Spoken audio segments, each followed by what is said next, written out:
ভ্যালেন্সিয়ার goalkeeper Vinicius জুনিয়রকে একটু push করার পর ভিনিসিয়াস জুনিয়র উঠে গিয়ে তাকে আবার পুশ করে। তো এর ফলে রেফারি তাকে লাল কার্ড দেখায় এবং সে রেফারির সাথে একটু বাজে ব্যবহারই করে। Real Madrid the comeback king, নাম তো শোনাই হোগা।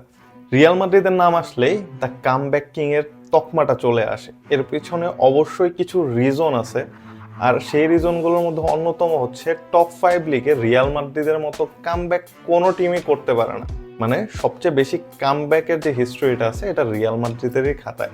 তো রিয়াল মাদ্রিদ ভার্সেস ভ্যালেন্সিয়ার খেলা ছিল গতকালকে ভ্যালেন্সিয়ার ঘরের মাঠে। এই ম্যাচে রিয়াল মাদ্রিদ ফ্যানরা হতাশায় ভুগতে ভুগতে ভুগতে ভুগতে লাস্টে গিয়ে একটু আশার আলো দেখতে পায়। তো প্রথমেই 27 মিনিটে হুগো দোরোর মাধ্যমে রিয়াল মাদ্রিদ গোল খায়, আর এই হুগো দোরো রিয়াল মাদ্রিদের এক্স প্লেয়ার যে কিনা ভ্যালেন্সিয়াতে খেলে। তো এই গোল খাওয়ার পর সেকেন্ড হাফে গিয়ে রিয়াল মাদ্রিদ একটু আশার আলো দেখতে পায়। তখন বেলিংহাম 55 মিনিটে পেনাল্টি পায়। তো পেনাল্টি যখন নিতে যায় রিয়াল মাদ্রিদ ভক্তরা একটু খুশি হয়, বাট সামহাও বেলিংহাম ওই পেনাল্টিটা মিস করে। এই পেনাল্টি মিস করার পর বেলিংহামের মুখে হতাশার ছাপ দেখা যায়, কারণ সে জানতো যে এই পেনাল্টিটা খুবই ইম্পর্টেন্ট। 55 মিনিটে যখন পেনাল্টি মিস করে, সে 59 মিনিটে গিয়ে একটা অ্যাসিস্ট করে এমবাপ্পেকে। সেই অ্যাসিস্টের মাধ্যমে এমবাপ্পে গোলও করে। সেই অ্যাসিস্টের পরেই বোঝা যায় সে তার পাপের প্রায়শ্চিত্ত করে ফেলছে, বাট সেইখানেও বিধি বাম।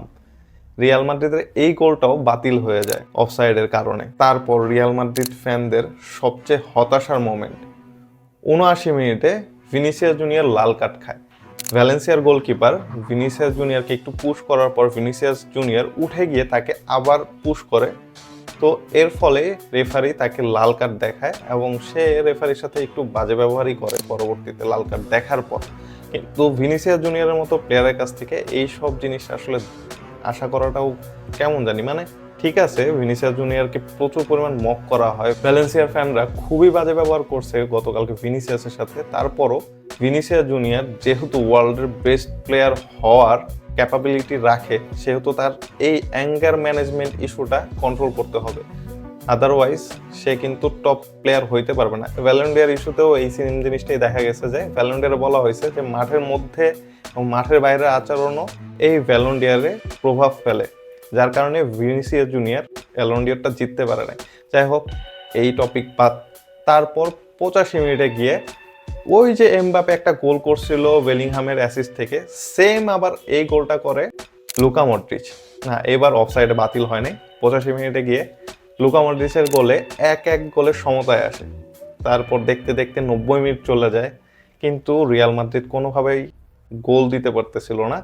শেষে গিয়ে 95 মিনিটে একটা ভুল পাসের কারণে জুড বেলিংহামের কাছে বল চলে যায় এবং সে গোলটা দিয়ে দেয়। গোল দিয়ে সে এরকম একটা সেলিব্রেশন করে, কারণ যখন সে পেনাল্টিটা মিস করে ভ্যালেন্সিয়ার ফ্যানরা তাকে একটু মক করতেছিল, তো যার ফলে সে গিয়ে ওই রকম সেলিব্রেশনটা শুরু করে দেয়।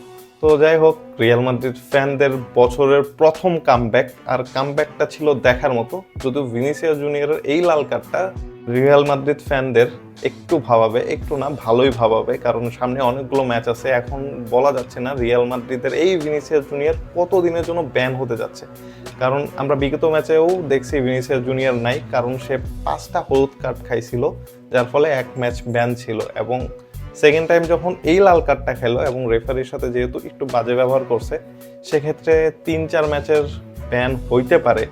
আবার এই দিকে কার্লো আনচেলত্তি বলছে সে এটাকে লাল কার্ড কোনোভাবেই দেখে না, সে এটা নিয়ে আপিল করবে। যদি আপিলের রায় রিয়াল মাদ্রিদের পক্ষে চলে আসে তাহলে হয়তো এটা হলুদ কার্ড হতে পারে, সেক্ষেত্রে ভিনিসিয়াস জুনিয়র পরবর্তী ম্যাচগুলো খেলতে পারবে। আর যদি না পারে, সেক্ষেত্রে রিয়াল মাদ্রিদের একটা ইম্পর্টেন্ট ম্যাচ আছে অ্যাটলেটিকো মাদ্রিদের বিপক্ষে, সেই ম্যাচটা ভিনিসিয়াস জুনিয়র খেলতে পারবে না। এটা অবশ্যই অ্যাটলেটিকোর জন্য একটা প্লাস পয়েন্ট এবং রিয়াল মাদ্রিদের জন্য উইক পয়েন্ট, কারণ অ্যাটলেটিকো মাদ্রিদই বর্তমানে 1 নম্বরে আছে। যদিও এখন টেবিলের হিসাব করলে রিয়াল মাদ্রিদ 1 নম্বরে আছে, কিন্তু অ্যাটলেটিকো মাদ্রিদ 1 ম্যাচ কম খেলে 41 পয়েন্ট এবং রিয়াল মাদ্রিদ 1 ম্যাচ বেশি খেলে 43 পয়েন্ট।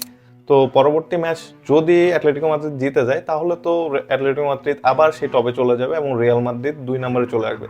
তো রিয়াল মাদ্রিদ এবং অ্যাটলেটিকো মাদ্রিদের এই ম্যাচটা খুবই গুরুত্বপূর্ণ, আর এই ম্যাচে রিয়াল মাদ্রিদের ভিনিসিয়াস জুনিয়রের হওয়াটাও খুবই গুরুত্বপূর্ণ। তো দেখা যাক কার্লো আনচেলত্তির সেই আপিলটাকে লা লিগা বোর্ড কিভাবে নেয়। তো আপনার কি মনে হয় ভিনিসিয়াস জুনিয়রের এই লাল কার্ড উঠিয়ে নিবে নাকি তাকে 3-4 ম্যাচের ব্যান দিয়ে দিবে?